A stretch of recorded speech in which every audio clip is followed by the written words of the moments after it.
In February 1818, by a creek called the Tuckahoe in Talbot County, Maryland, a legend was born, Frederick Douglass. His original name was Frederick Augustus Washington Bailey. Later, he changed his surname to Douglass. He knew little of his birthday, but thought it to be in 1817. However, slave records show that he was born to a slave named Harriet in 1818. He also took the 14th day of February as his birthday.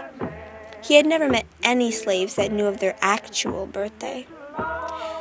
Douglass himself, as with all African Americans in the South, was born into slavery.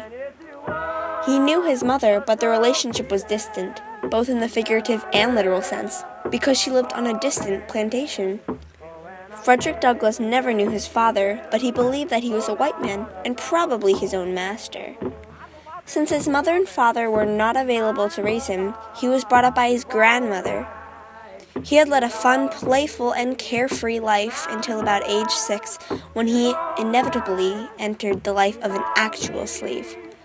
At first, young Frederick was forced to be the companion and caretaker of the plantation owner's daughter.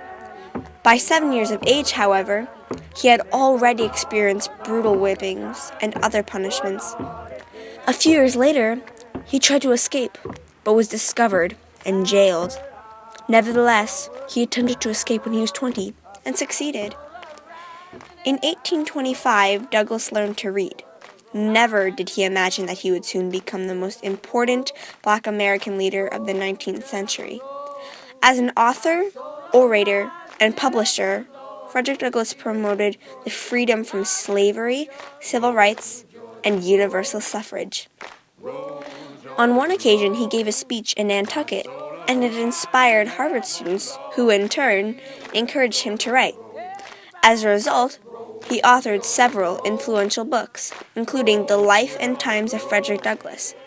In that book, Douglass narrates his life from the perspective of a slave, which opened the eyes of many white American readers to the injustice and horrors of slavery. He also established a newspaper called the North Star. In that newspaper, he published extensive descriptions of slave life. Because of his books, many white Americans began to understand how unfair and cruel slavery was.